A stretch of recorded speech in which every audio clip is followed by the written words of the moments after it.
कल जो हम लोग मधुआ कहानी पढ़ रहे थे, अब उसके आगे का अंश हम लोग देखने की कोशिश करेंगे। हमने पढ़ लिया था कि शराबी अपने साथ छोटे बालक को ले आता है जब उसके पिता उसको पीट रहे होते हैं और उसको खाना पीना नहीं मिलता है। भूख के मारे वह बालक रोता रहता है। शराबी को दया आती है और वह अपने साथ उसको ले आता है उधर। जैसे ही जागीरदार से, ठाकुर साहब से शराबी जो 1 रुपया लेके आता है शराब पीने के लिए, उसकी वह बच्चे की भूख के सामने अपनी उस इच्छा की तिलांजलि करके और फिर उस बच्चे को जो है खाने के लिए उसके लिए ले आता है। दोनों भरपेट खा लेते हैं और उसके बाद सो जाते हैं और अब चुपचाप लेटे हुए हैं। उसके बाद आगे क्या होता है इस कहानी में हम लोग देखने की कोशिश करेंगे। एक चिंतापूर्ण आलोक में आज पहले पहल शराबी ने आंखें खोलकर कोठरी में बिखरी हुई दरिद्रता की विभूति को देखकर और सारे घुटनों और देखा कि घुटनों से ठुड्डी लगाए हुए उस निरीह बालक को, अर्थात आज पहली बार शराबी ने अपनी शराब की लत को छोड़ करके और फिर उस बालक के सामने, उस बालक के साथ वो खाना खा करके और सो जाते हैं। फिर वो देखता है कि बालक सो के उठा और वह अपनी ठुड्डी से अपने मुंह को लगाए हुए है। उसने तिल मिलाकर मन ही मन प्रश्न किया कि किसने ऐसे सुकुमार फूलों को कष्ट देने के लिए निर्दयता से इसकी सृष्टि की है। अर्थात शराबी को आता है कि क्यों इस बालक को इस विधाता ने जन्म दिया, जिसके कारण कि जो सुकुमार है, फूलों के समान कोमल है, अर्थात वह अपनी नियति, अपनी भाग्य को कोसता है। तब उसको लेकर मुझे घर बारी बनना पड़ेगा क्या? अर्थात अब तक शराबी सोचता है, तो अब तक की तो मैंने कभी सोचा ही नहीं था कि मैं इस बालक को लेकर के और या मेरा कोई घर परिवार है, मेरी कोई चीज़ है जिसके कारण कि मैं अपनी शराब को छोड़ूं। परंतु अब पहली बार उस शराबी को हल्का सा महसूस हो रहा है और वो सोचता है कि मुझे इस बालक के लिए घर बारी अर्थात कमाने वाला कोई बनना पड़ेगा क्या, या मुझे इस बालक का लालन पोषण करना पड़ेगा क्या? दुर्भाग्य, मैंने कभी सोचा ना था। अर्थात उसने कभी सोचा ही नहीं था, विचारा ही नहीं था।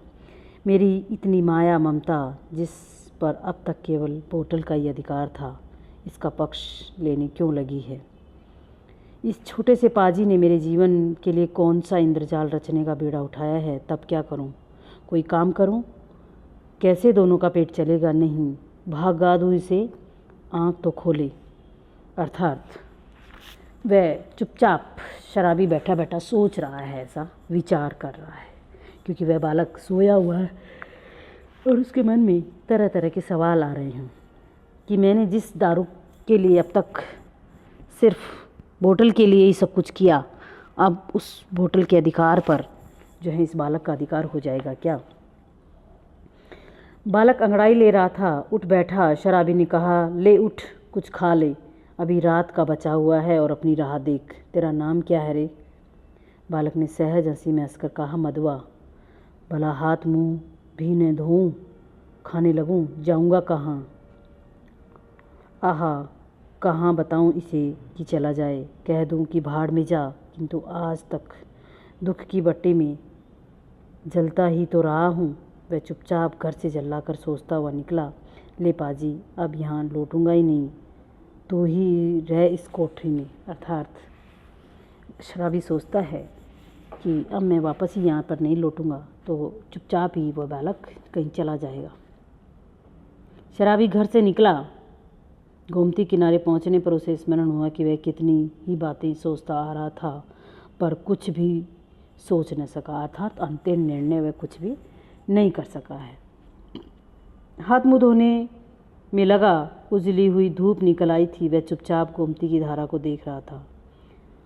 धूप की गर्मी से सुखी होकर वह चिंता भुलाने का प्रयत्न कर रहा था कि किसी ने पुकारा, भले आदमी रे, कहाँ हैं? सालों पर दिखाई पड़े, तुमको खोजते खोजते मैं थक गया। शराबी ने चौंक कर देखा। वह कोई जान पहचाना तो मालूम होता था, पर कौन है वह ठीक ठाक न पहचान सका।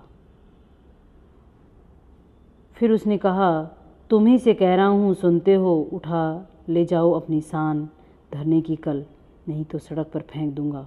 एक ही कोठरी में जिसका मैं 2 रुपया किराया देता हूँ, उसमें मुझे अपना कुछ रखने के लिए नहीं है।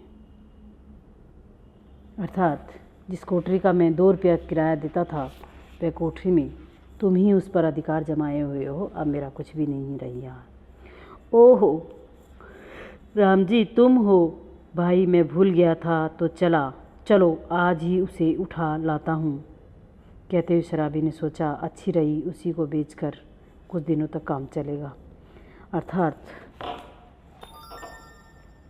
मैं उस चीज़ को भुला दूँ, थोड़ी देर के लिए अपने आप को बंद कर लूँ। अर्थात तुम्हारे सामान की मैं रखवाली कर रहा हूँ अब तक, आज ही उसे उठा लाता हूँ। कहते हुए शराबी ने सोचा, अच्छी रही, उसी को बेचकर कुछ दिनों के लिए काम चला लूँगा। गोमती नहाकर राम जी, उसका साथी, उसके पास ही अपने घर पर पहुँचा। शराबी को कल देते हुए उसने कहा, ले जाओ, किसी तरह मेरा इससे पीछा छूटे। बहुत दिनों पर आज उसको कल ढूंढना पड़ा। किसी तरह कोठरी में पहुंचकर उसने देखा कि बालक चुपचाप बैठा है। बड़बड़ाते हुए उसने पूछा, क्यों रे, तूने कुछ खा लिया कि नहीं? भर पेट खा चुका हूँ, और वह देखो तुम्हारे लिए भी रखा है, कहकर उसने अपनी मधुर हंसी से उस रूखी कोठरी को तर कर दिया। अर्थात बच्चा अपना थोड़ा सा खा करके और अपने लिए भी, उसके लिए भी, शराबी के लिए भी थोड़ा छोड़ देता है। शराबी एक क्षण को चुपचाप रहा, फिर चुपचाप जलपान करने लगा। मन ही मन सोच रहा था, यह भाग्य का संकेत तो नहीं और क्या है। चलूँ फिर कल लेकर सान देने का काम चलता करूं, अर्थात उसका सामान देने की कोशिश करूं, उसको किराए पर दे दूं। जो कोठरी थी उसको 2 रुपये की किराए पर दे दूं। दोनों का पेट भरेगा। वही पुराना चरखा फिर सिर पड़ा। नहीं तो 2 बात किसकी कहानी इधर उधर की कहकर अपना काम चला ही लेता था। फिर अब तो बिना कुछ किए घर नहीं चलने का जल पीकर बोला, क्यों रे मधुआ, अब तू कहाँ जाएगा? कहीं नहीं। ये लो, तो फिर क्या यहाँ जमा गड़ी है कि मैं खोद खोद कर तुझे मिठाई खिलाता रहूँगा? तब कोई काम करना चाहिए।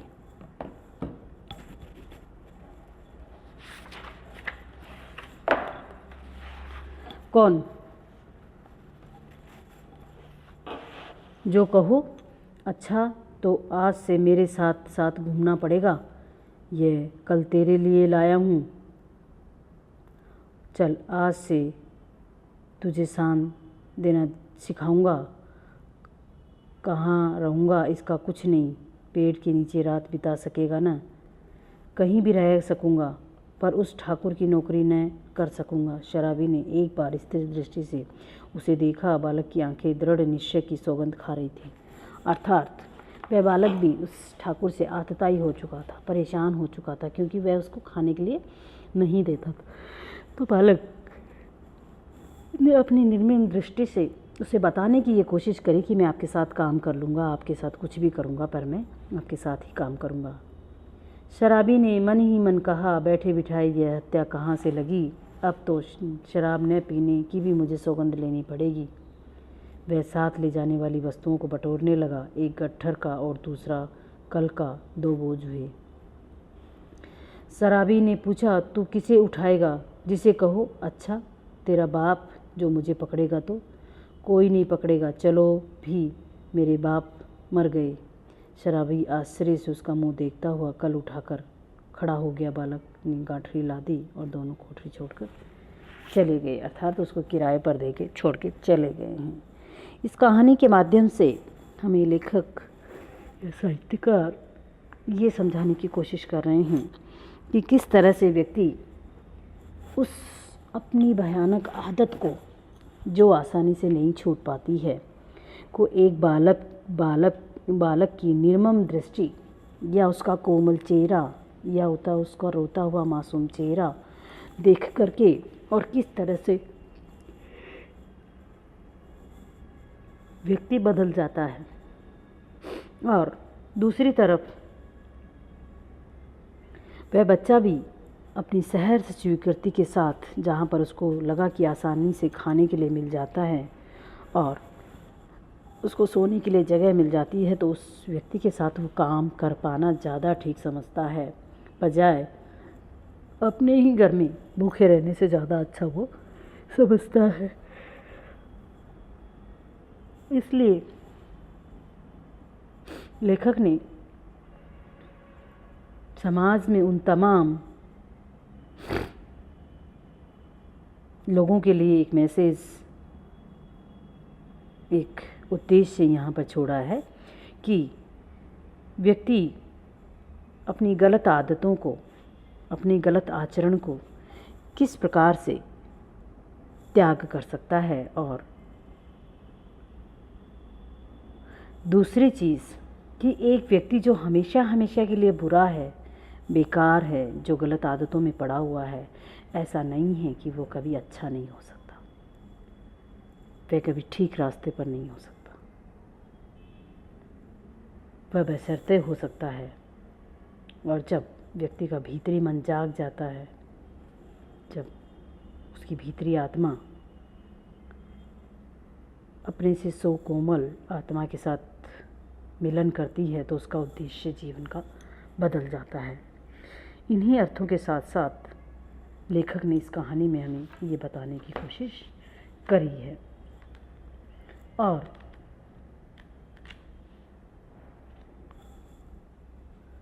ये भी देखने की कोशिश की गई है कि